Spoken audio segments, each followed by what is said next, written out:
સામાજિક અસુરક્ષાની વાતો ઘણી બધી જગ્યાએ થાય છે, ઘણી બધી જગ્યાએ અનુભવ થયા છે।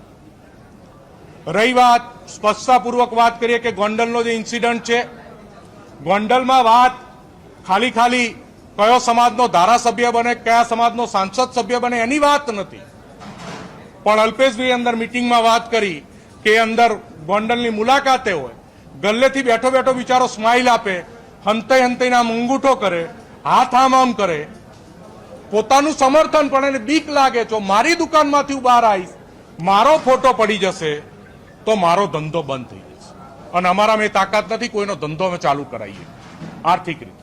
એટલે ગુજરાતમાં આવું વાતાવરણ ક્યાંય પણ ના હોવું જોઈએ। કોઈ પણ સમાજ, કોઈ પણ વ્યક્તિ કોઈના પણ દબાણમાં ના રહે એવા ભયમુક્ત વાતાવરણનું સર્જન કરવાની જવાબદારી ગુજરાતની સરકારની છે।